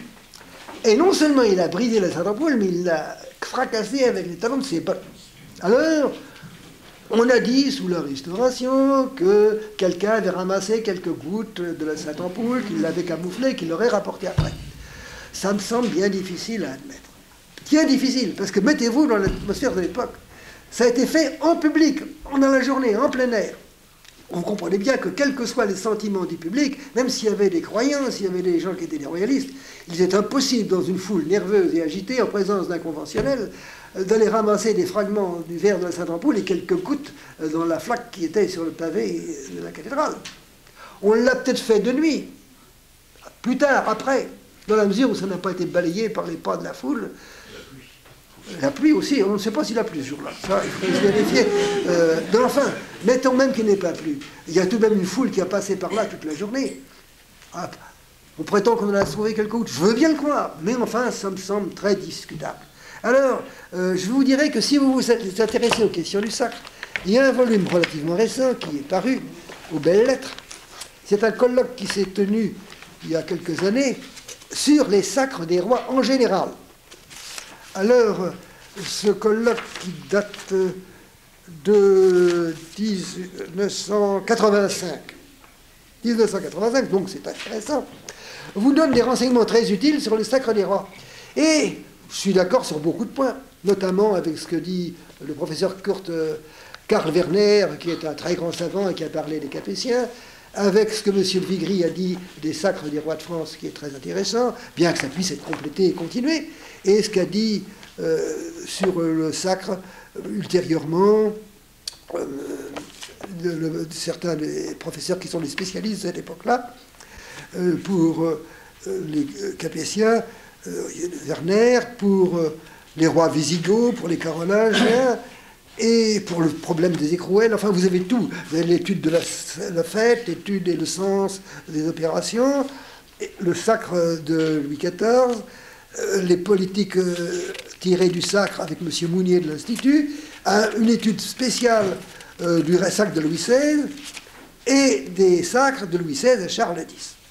Et alors, il y a également l'étude du sacre de Napoléon qui est très spéciale. Le sacre de Charles X, et alors là, je ne suis pas du tout d'accord avec l'auteur. Parce qu'il a fait un classement en deux parties. D'un côté, les journaux royalistes, qui en ont parlé selon des modes lyriques traditionnels, et d'autre part, les journaux d'opposition, qui ont critiqué l'opération. Bon, ce sont des fiches dans un sens et dans l'autre, mais ce n'est pas suffisant pour comprendre le sacre. Alors, j'ai regardé un petit peu, parce que ça me semblait... ça ne me satisfaisait pas. J'ai regardé un peu les mémoires du temps, et particulièrement les mémoires de la duchesse de Maillé, dont le mari était grand officier de la couronne et proche de Charles X. Et j'ai été très surpris de voir dans les mémoires de cette personne, qui est légitimiste, royaliste, une critique assez âpre de la cérémonie du sacre de Charles X, en disant on ne comprend pas à quoi ça rime, ça ne correspond plus à aucune de nos idées, le roi a octroyé une charte quand Louis XVIII est revenu en France. Que signifie cette cérémonie qui datait du Moyen-Âge? Nous ne comprenons pas. Et si les républicains et l'opposition font tant de tapage autour de cette cérémonie, dans une certaine mesure, nous comprenons qu'ils soient partisans de tout mettre en l'air, parce que nous aussi, nous ne comprenons pas ce que ça veut dire. C'est très curieux que quelqu'un qui est un régime, une famille légitimiste, royaliste, attachée à la personne et à la famille de Charles X, ait fait cette critique du sacre. Par conséquent, il semble que la cérémonie n'ait plus du tout été comprise à partir du début du XIXe siècle. Et le sacre de Charles X, c'est en quelque sorte une restitution archéologique, si vous voulez. Mais elle tombe un peu à faux dans l'atmosphère de l'époque. Et j'ai l'impression que les contemporains ne l'ont pas comprise. D'ailleurs, s'ils l'avaient compris, il se serait hérissé encore davantage, parce qu'au fond, que voulait Charles X quand il s'est fait sacrer? Il voulait reconstituer la monarchie d'Ancien Régime devant la Révolution. Or, après la Révolution, et tous ses excès, après le règne de Napoléon, après la charte de Louis XVIII, bien difficile de reconstituer ce que Louis XVIII avait hésité à faire, reconstituer la monarchie légitime de droit divin et avec la raison d'État. C'est ça que symbolisait le sacre à la fin du XVIIIe siècle. C'était très difficile. Alors, je comprends qu'il y a eu des hésitations, même chez les royalistes. Et au fond, cette cérémonie du sacre de Charles X est tombée assez mal et n'a pas eu le retentissement qu'il en attendait. Il en attendait une espèce de retentissement psychologique, moral, religieux, mais il était passé tellement de choses depuis la Révolution que c'était difficile de revenir sur le passé. Alors, je crois que l'étude serait à faire. Remarquez que Louis XVIII avait eu l'idée de se faire sacrer. Ce qu'il prouve, c'est que le manteau du sacre de Charles X avait été commandé par Louis XVIII, pour lui-même. Et que le sceptre, la majesté, tout ça, avait été reconstitué par les bijoutiers du roi, au cas où Louis XVIII se ferait sacrer. Mais il était infammatoire, d'autre part, il n'était pas croyant, et il ne s'est pas fait sacrer. Il n'a pas voulu prendre ce risque. Mais les objets qui avaient été faits à toutes fins utiles ont servi au sacre de Charles X.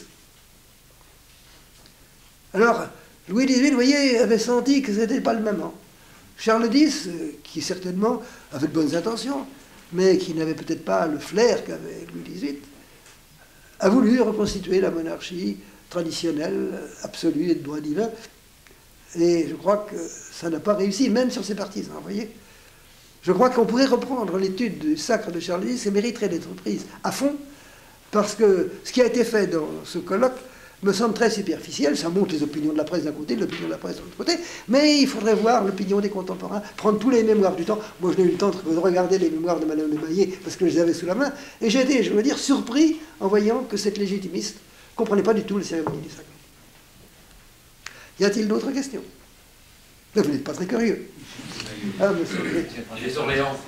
Vous avez dit au début de votre conférence que le sacre supposait un certain consensus entre le pouvoir, le roi et le peuple. Or, ce consensus a été détruit par la Révolution. Les conditions initiales n'existaient plus dans Charles X.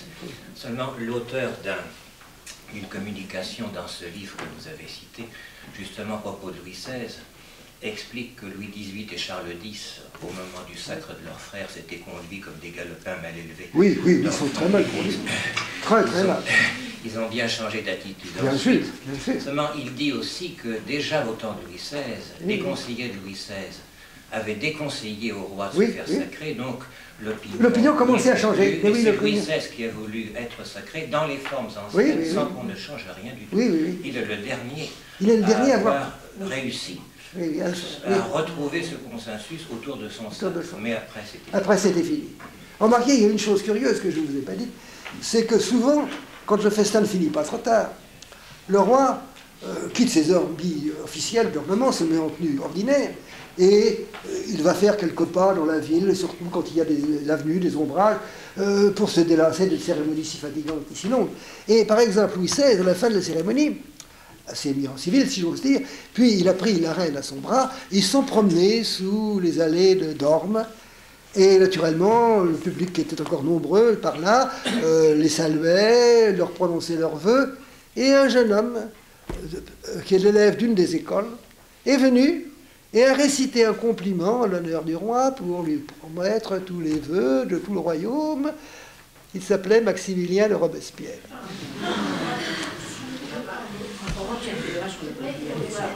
Dans la désacralisation à partir de la Révolution, est-ce qu'il y a eu aussi, il n'y a pas eu un phénomène politique qui était l'affaire Neudorf? Oui. Parce que Louis XVIII et Charles X, après c'est les Orléans qui ont confisqué la couronne, usurpé la couronne, mais est-ce que Louis XVIII ne pouvait pas se faire sacrer parce qu'il n'était pas sûr de son droit? Mais oui, il n'était pas sûr de son droit. Il est d'autant moins sûr de son droit qu'en réalité, il y a eu de très grosses discussions entre le roi Louis XVIII et sa nièce, la duchesse d'Angoulême, car on ne sait pas si Louis XVIII est mort au Temple. Il semblerait qu'il ait vraiment été substitué. Moi, je crois qu'il a été substitué. Maintenant, qu'est-il devenu après? Il y a toutes sortes d'hypothèses. Mais, alors, s'il n'est pas mort au Temple, est-il mort sans enfants? A-t-il eu des enfants? Mais il a eu des enfants, il a fait, je crois, un mariage morganatique. C'est possible. Vous savez, toutes les hypothèses sont possibles. Nous n'avons aucune certitude à l'heure actuelle. Il y a un volume qui vient de sortir récemment sur le Dauphin. Il donne beaucoup de documents intéressants. Je crois qu'il apporte presque la conviction que l'enfant royal n'est pas mort au Temple. Mais alors, qu'est-il devenu? Ça, c'est un autre problème. C'est très difficile de le savoir. Remarquez, j'en reviens à ce que je vous ai dit tout à l'heure. Si on mérite un miracle, et s'il doit se produire, il se produira. Mais historiquement et scientifiquement, on ne peut pas dire qu'il y a une certitude possible. Vous avez dit que le sacre durait 3 jours. Oh oui. Vous avez raconté l'anecdote intéressante de 2 jours. Oui. Un jour. Et les 2 autres. Ah, ben les 2 jours. Vous avez l'arrivée. Ça dure 3 jours. Vous avez l'arrivée, vous avez le jour du sacre, et vous avez le lendemain, où il y a toutes sortes de festivités extérieures purement laïques. Vous voyez, il y a des banquets, oh là, les gens mangent comme 4. Les roturiers mangent entre eux, les nobles mangent entre eux, la noblesse défile dans les équipages somptueux. Il faut comprendre, c'est comme un pèlerinage, si vous voulez. Il y a des gens qui viennent des 4 coins de la France, sans compter tous les corps constitués, toute la noblesse, tous les représentants des corporations, du tiers-état, les ordres religieux. Alors naturellement, ils arrivent au plus tard la veille, le jour du sacre, c'est le jour de la cérémonie, puis le lendemain, on se défoule. Alors ça dure 3 jours, voyez. Il y a l'arrivée, il y a le sacre lui-même, et puis il y a le lendemain, les festivités. Alors je n'insiste pas sur ces caractères. J'ai cru lire que Sainte Jeanne d'Arc avait fait une démarche auprès du roi en lui disant, pendant un certain temps, vous allez dire que vous n'êtes pas roi, et devant notaire, elle lui a donné le titre de roi au nom de Dieu, un quart d'heure après. C'est vrai? Oui, c'est-à-dire qu'elle ne l'a considéré comme roi qu'une fois sacré à Reims. Oui, mais avant même, oui, elle a fait une petite épreuve, si vous voulez. Une petite épreuve. Elle a voulu qu'il prenne conscience de ses devoirs de roi. Elle voulait qu'il soit le roi très chrétien, l'émule de Saint-Louis. Et elle espérait l'avoir convaincu, l'avoir fait réfléchir, et en lui disant, vous n'êtes roi que quand vous avez pris conscience de l'importance de la charge qu'on vous donne et de toutes les fonctions qui y sont attachées. C'est une petite épreuve, si vous voulez. Enfin. Y a-t-il d'autres questions? S'il vous plaît, monsieur. Vous avez dit que pendant 3 siècles, les rois associaient à leur pouvoir leur fils. Leur fils aîné, oui, les premiers Capétiens. Oui, et en fait, cette coutume, je ne sais pas, elle a disparu pour préserver l'unité du monarque. Oui, elle a disparu parce que, à force de voir le fils aîné associé au pouvoir du roi et sacré du vivant du roi, bon, on a pris l'habitude de dire c'est l'aîné qui doit toujours succéder. Mais comme en même temps le roi consolide son pouvoir, tous les premiers Capétiens n'ont eu qu'un souci, c'est d'agrandir leur domaine, de réduire les barons qui se moquaient un peu de leur autorité. Et ce n'est qu'avec Philippe Auguste que vraiment le roi est devenu le seigneur le plus puissant du royaume, capable de faire condamner le roi d'Angleterre en tant que son vassal pour des provinces continentales. Alors, à ce moment-là, ce n'est plus la peine. Dans le système coutumier, c'est la répétition des faits qui crée le droit. Les faits sont répétés depuis le XIe siècle jusqu'au XIIIe siècle. Philippe Auguste est devenu très puissant, il a pu faire condamner un grand baron. Bon, c'est plus la peine qu'il associe. Et puis il mettra au courant son fils aîné, naturellement, mais ce n'est pas la peine qu'il le fasse sacré de son vivant. Il est devenu normal, automatique, qu'il soit sacré dès que son père est mort et qu'il prenne la suite. Et au bénéfice de l'aîné seulement, en ligne masculine. N'oubliez jamais que dans le système de l'Ancien Régime, c'est la coutume qui règne, et que la coutume, c'est un ensemble de répétitions, de faits qui se confirment les uns les autres. Quand on l'a fait d'une certaine façon, pendant un certain temps, c'est devenu une habitude juridique, si vous voulez, et ça devient le droit.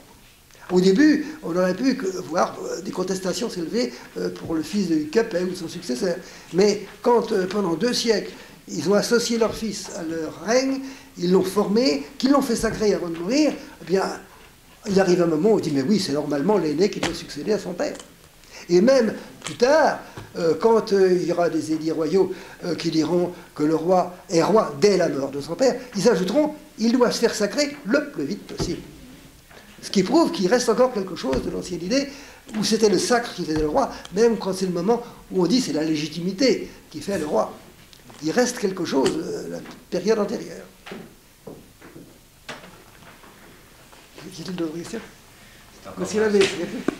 Au moment où Jeanne d'Arc, justement, dont vous dites que son souci principal était de faire sacrer le roi, bien sûr, elle a été suscitée par Dieu pour ça. Bien sûr. Mais avant, elle a quand même reconnu le roi comme légitime dans un entretien. Sinon, oui. Donc il y a un principe de légitimité dynastique reconnu avant. Mais ce principe de légitimité ne prend sa force, il est vraiment officiel qu'à partir du sacre. Oui, mais il n'y aurait pas eu de sacre s'il n'y avait pas eu d'abord la reconnaissance. Bien sûr, la légitimité, oui. Donc la légitimité ça commençait à dire antérieure au sacre. Oui, mais là, vous voyez, c'est le fait, ça vous montre que l'idée de Jeanne d'Arc est un archaïsme déjà à son époque. C'est un archaïsme. C'est un archaïsme. Elle n'est plus en concordance avec le droit de son temps, elle retarde en quelque sorte. Elle est encore du temps de Saint-Louis. Elle a donc commencé par se mettre au bout du jour en reconnaissant la légitimité dynastique. Et ensuite elle l'a fait sacrée. Elle lui a même imposé un certain délai de temps, mais elle l'a fait sacrée. Jeanne d'Arc est archaïque à cette époque. Elle est encore au temps de Saint-Louis. Vous voyez. Et ce qu'elle aurait voulu, c'est que le roi se sente qu'il était responsable de la catholicité du royaume, du salut de ses sujets, et qu'il soit même un exemple pour les autres nations. Et bien évidemment, les Français ne l'ont pas compris, Charles VII non plus. Et c'est la légitimité qui a fini par l'emporter sur la continuité. Pour continuer la question de M. Baillot, est-ce que vous pourriez nous dire, peut-être mieux développer, la différence qu'il peut y avoir entre une conception théocratique de l'autorité et la conception médiévale? Ah, ne confondez pas la conception théocratique de l'autorité et la conception médiévale. Il y a association du pouvoir spirituel et du pouvoir temporel, mais justement le conflit de Philippe le Bel et de Boniface, du pape Boniface VIII, viendra de ce fait qu'à un moment donné, l'Église a cédé à une des deux tentations à laquelle elle est exposée de tout temps. Il y a deux tentations pour l'Église. La tentation de la théocratie et la tentation de l'Église nationale. Eh bien, la tentation de la théocratie est venue quand le pape a humilié l'empereur d'Occident, l'empereur germanique, qui est venu à Canossa. Il a senti qu'à ce moment-là, il avait un pouvoir temporel aussi fort que son pouvoir spirituel, et il a voulu l'exercer vis-à-vis du roi de France. Mais Philippe le Bel ne s'est pas laissé faire. Et là-dedans, dans le conflit entre Philippe le Bel et le pape, le roi de France a fini par marquer les points, et c'est terminé par la papauté à Avignon, c'est-à-dire sous la coupe du roi de France. Et la théocratie a échoué. De l'autre côté, vous avez un autre élément qui intervient, c'est la tentation de l'Église nationale. C'est la tentation des gallicans. C'est la tentation des constituants. C'est la tentation de l'Église soumise, au moins en fait, sinon en droit, au roi. C'est la constitution civile du clergé. C'est le système de l'Église orthodoxe par rapport au tsar. Et de nos jours, par rapport au soviet suprême. C'est très grave, parce que ça rompt, en quelque sorte, l'unité de l'Église avec Rome, avec la hiérarchie.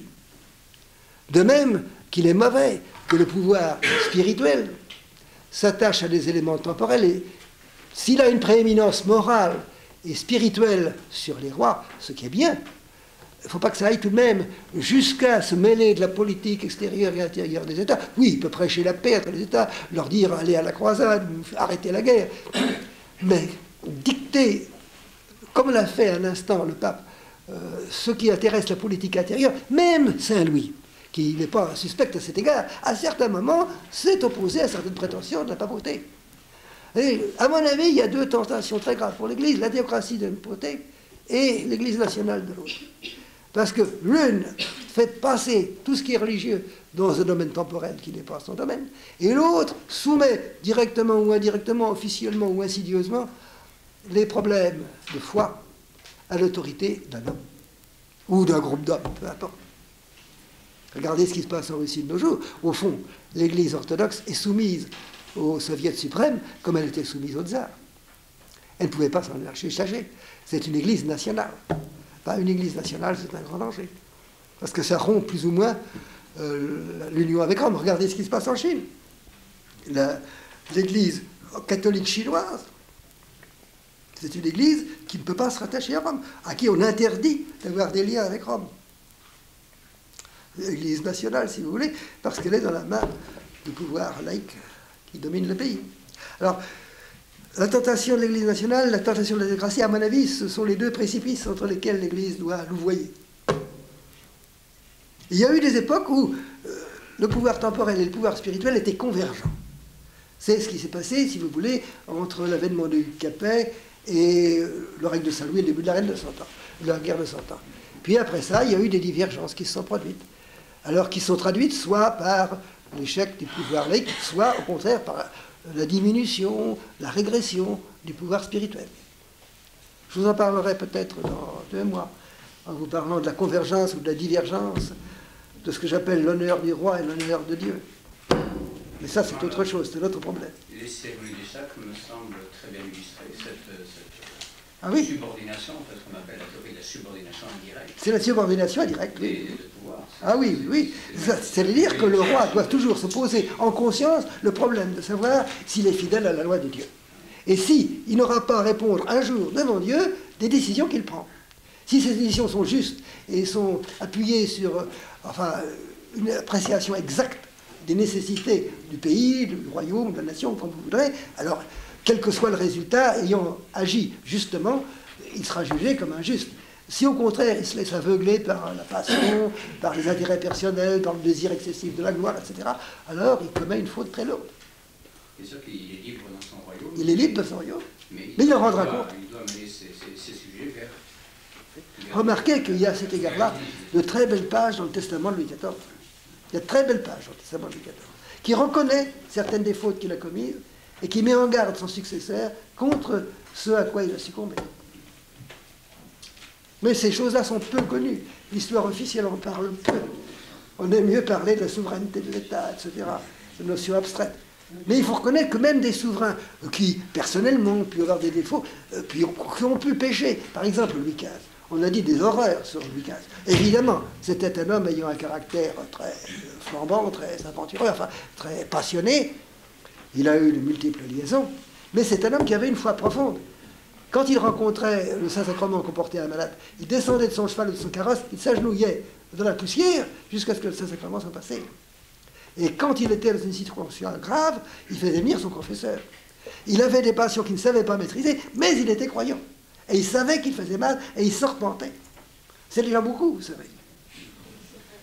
C'est déjà beaucoup. Nous ne sommes pas parfaits, nous sommes tous pécheurs. Mais encore faut-il le savoir, faut-il s'en pentir, et essayer de se battre pour tâcher de remonter la pente. Existe-t-il un recueil de ces textes, Testament de Saint-Louis, Testament de... Ah, ils sont séparés. Il n'y a pas un texte, un recueil complet. Et c'est bien dommage, parce que ce serait intéressant d'avoir ce qui reste de ces testaments. Celui de Louis XIV a été publié à part.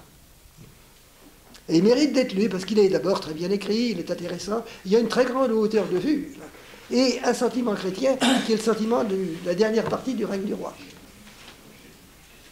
Mais évidemment, il faudrait chercher. Vous avez une très belle page dans l'histoire de Saint-Louis de Joinville. Il y a la vieille édition de Nathalie de Vailly, qui est la seule actuellement qu'on ait facilement entre les mains, qui est la plus sérieuse, mais il serait nécessaire qu'un chartiste actuellement refasse une nouvelle édition du Joinville. Ça serait une nécessité, parce que tout de même, le Nathalie de Vailly date de la fin du XIXe siècle. Il faudrait reprendre, il y a de nouveaux manuscrits qu'on a trouvés qui sont aux archives nationales, on pourrait reprendre tout ça, voir exactement comment le texte nous a été transmis, ça pourrait être développé. Mais si vous trouvez un jour le Nathalie de Vailly, ça vaut la peine de mettre la main dessus, parce que vraiment c'est un très beau texte, où on voit un roi profondément chrétien, mais qui, bien que très profondément chrétien, bien que très respectueux de Dieu et de ses commandements, c'est dans certains cas dire au pape, n'allez pas trop loin, ça c'est mon domaine, c'est pas le vôtre. Alors, y a-t-il encore des questions?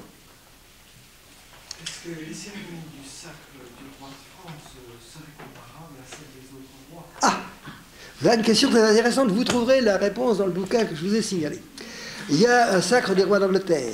Il y a le sacre de certains rois comme le roi de Naples, etc.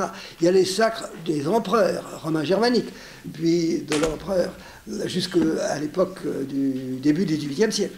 Mais ce qui distingue tous ces sacres, quelles que soient les formules, ils ont tous plus ou moins copié le sacre du roi de France. Mais tous, ils ont des onctions, ils ont la couronne, ils ont les emblèmes du pouvoir. Aucun n'a, dans le crème avec lequel on lui fait des onctions, les quelques gouttes de la sainte ampoule que seul le roi de France possède. Ah oui, mais ce n'est pas la sainte ampoule correspondante à celle de Saint-Louis, à celle de Clovis et à celle des baptêmes des rois de France. Et... Quelle est alors la royauté la plus ancienne? Oh là, vous savez, vous pourriez remonter jusqu'au roi de Rome alors, et au roi étrusque. Vous savez, ça nous mènerait très loin.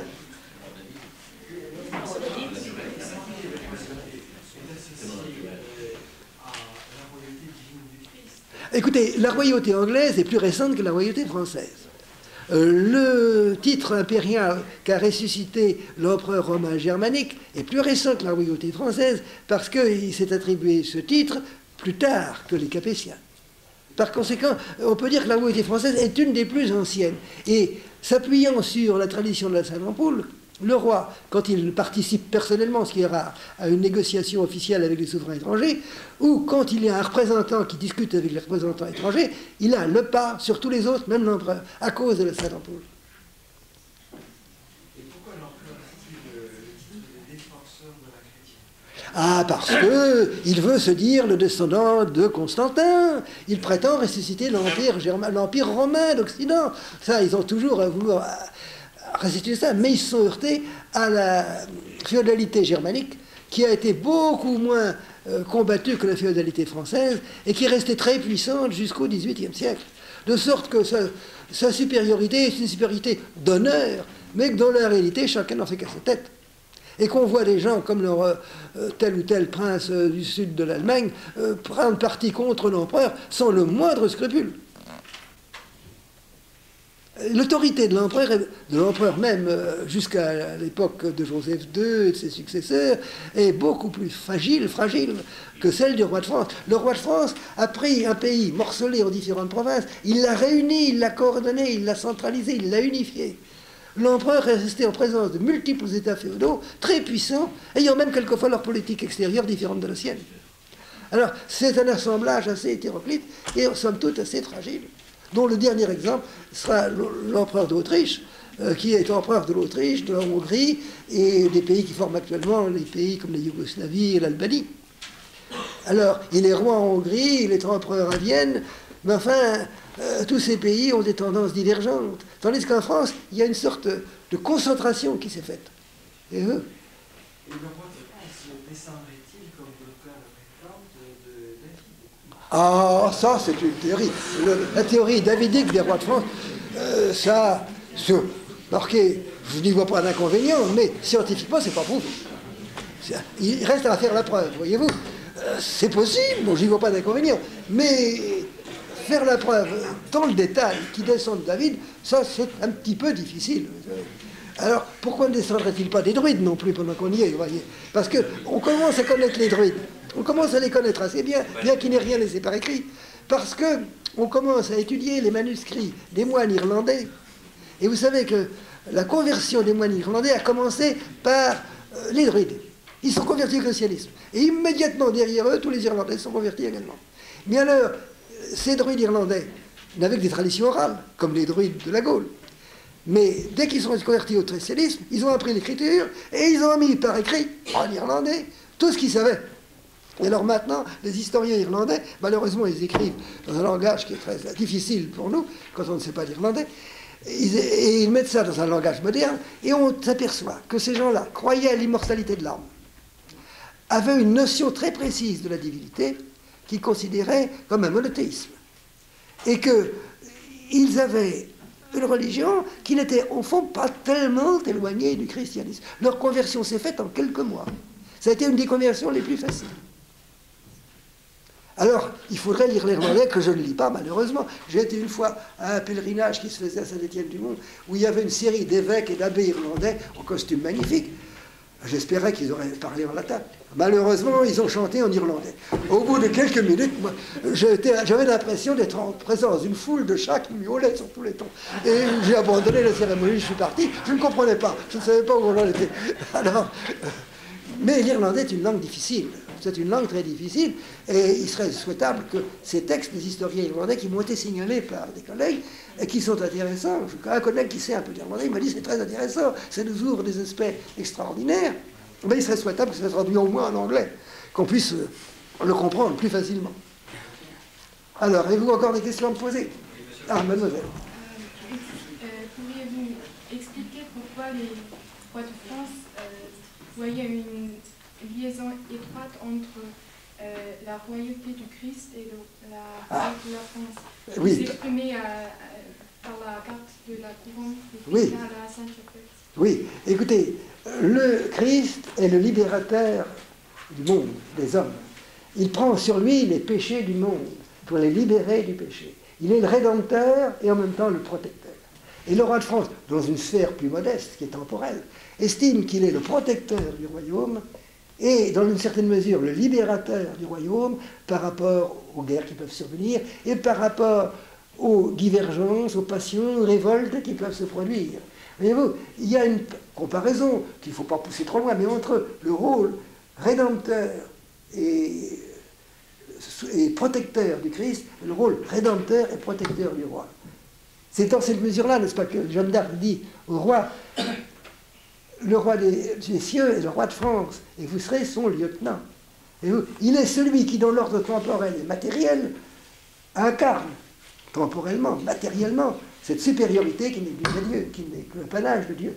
Mais dans un registre plus modeste, il voudrait jouer un peu le même rôle dans la conception médiévale. Vous voyez? Ah, monsieur. Oui, monsieur le professeur. Le roi d'Angleterre ne bénéficiant pas de l'onction d'un saint d'Antoine. Oui. Je voudrais savoir d'où il tire ses pouvoirs thaumaturgiques. Ah ben, il a tiré ses pouvoirs thaumaturgiques du seul fait qu'il a été béni par l'archevêque de Canterbury, qu'il a reçu une couronne, un sceptre, copié sur le roi de France, remarquez. Il a voulu être en Angleterre ce qu'était Philippe Auguste en France, ce qu'était le roi de France, pas Philippe Auguste, c'est plus tardif, mais enfin, ce qu'était le roi de France, il a voulu l'être en Angleterre. Alors, il ne trouvait pas dans l'héritage des rois saxons de quoi avoir un substratum, si vous voulez, symbolique, psychologique, moral. Alors il a copié purement ce qui se faisait en France, mais il n'avait pas la Sainte Ampoule. La cérémonie est copiée littéralement sur celle des rois de France. Mais il manque cela. Et la guérison des écrouelles. Ah, alors la guérison des écrouelles, Et devant la manage c'est spécial, c'est réservé au roi de France. Ça remonte au XIe siècle. Mais remarquez que là-dedans, Saint-Louis, qui avait très bien la conscience de ce qu'il faisait, disait « Le roi te touche, Dieu te guérisse ». Il faisait le signe de croix, il touchait le scrofuleux, mais c'est à Dieu de le guérir. Le roi est intermédiaire, là, en demandant à Dieu de bien vouloir guérir le malade.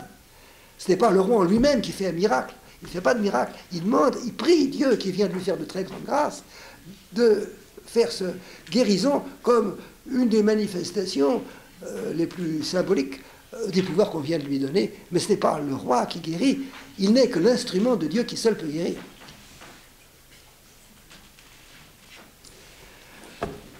Alors, il me reste à vous remercier. Je suis très âgé et c'est pour moi un plaisir de me retrouver en présence d'un public jeune, vibrant, qui est notre espoir. Vous êtes le sel de la terre. L'avenir est aux minorités agissantes, mais ne seront victorieuses que si elles sont bien formées. Je crois que vous êtes en bonne main. Et alors, je vous remercie de votre gentillesse et je remercie votre correcteur, M. l'abbé Moulin, de m'avoir accueilli.